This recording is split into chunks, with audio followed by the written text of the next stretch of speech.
rada sem se igrala trgovino in sem si zaželela, da bi lahko napisala na listek, kaj sem kupila v trgovini.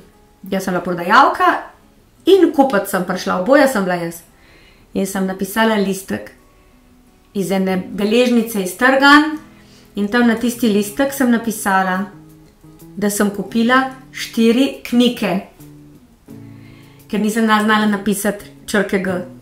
In to je bil moj prvi zapis in iz teh knjig in iz teh iger in iz vsega, kar sem v otroštvu zelo dramatično doživljala, so v moji glavi ves čas nastajale zgodbe.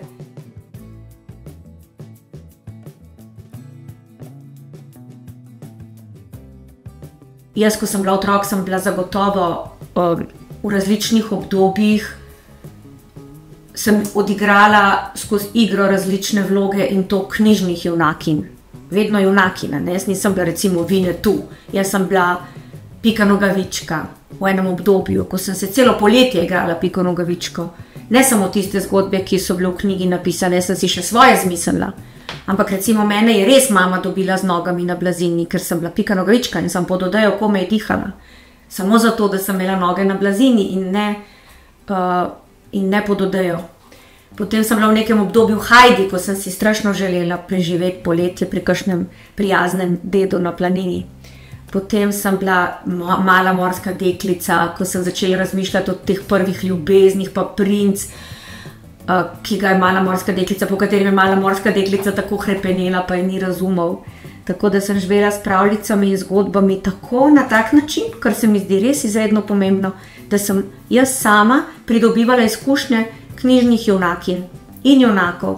Se pravi, branje zgodb je pomembno tudi iz tega vidika, da ti, ko se vživiš v zgodbo, vse to v resnici noter v sebi doživiš in tako pridobivaš notranje izkušnje, ki ti jih potem v življenju ni treba res pridobiti skozi prave dogodke, ker če bi se nam moralo vse zgoditi, potem bi bilo življenje res naporno.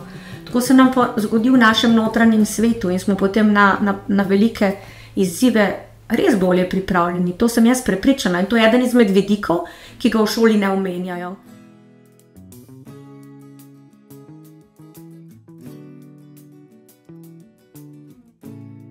Otrokom, ki jih zanimajo zgodbe, ni treba reči, naj berejo, ker oni si želijo zgodb. Lahko pa smo ravno odrasli tisti, ki se nam zdi ali branje izguba časa, ali si ne vzamemo časa za branje otrokom, ali smo sami že zasvojeni z zaslonskimi tehnologijami in potem res nimamo časa za branje.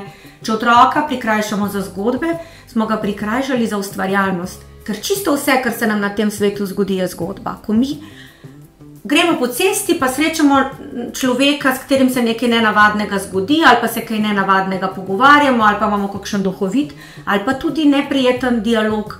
Takoj, ko bomo nekoga srečali, mu bomo o tem pripovedovali. In tisto, kar pripovedujemo po dogodku, ki smo ga že doživeli, je že zgodba. Tisto ni več dogodek, ker je drugačna ta zgodba od dogodka, ker mi v ta dogodek vnesemo svojo interpretacijo, svoj pogled na stvari, tisti drugi bi to zgodbo čisto drugače povedal. In tako je, človek je bitje zgodb, no, žival ni bitje zgodb, žival je bitje zgodb, ko nastopa v literaturi, ampak mi ves čas pripovedujemo, vse, kar si pripovedujemo, so zgodbe.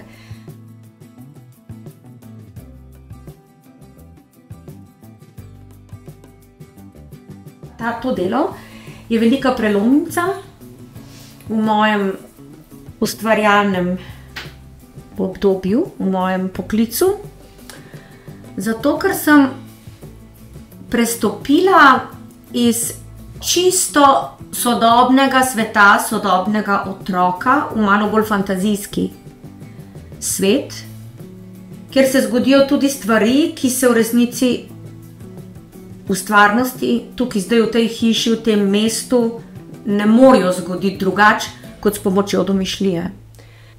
Tako da upam, da bo tudi branje steklo, ker verjamem, da strastno napisana zgodba pa lahko potegne tudi bralca v strastno branje.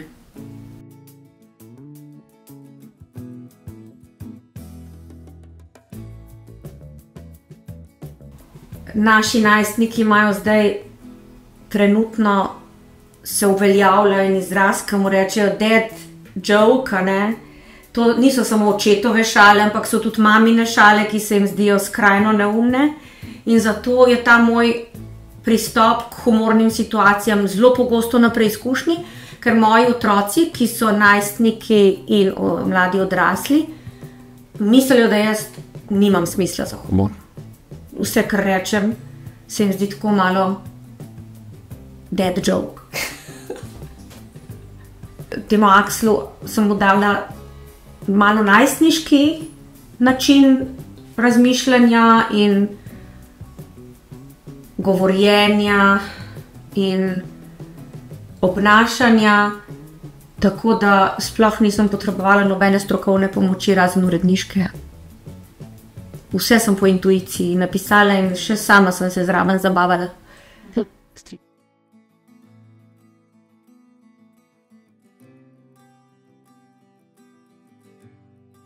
Zvedla sem od enega zelo pomembnega strokovnjaka na področju nevrologije, da branje celo vpliva na dolgost življenja. Da so naredili raziskavo med bralci starejše generacije in da so tisti, ki so brali zahtevne romane, ne lahkih revij za prosti čas, ampak zahtevno branje nekih leposlovnih del, pri katerih je bilo treba veliko misli, da si povezal dogodke in osebe, da so taki ljudje dalj časa živeli.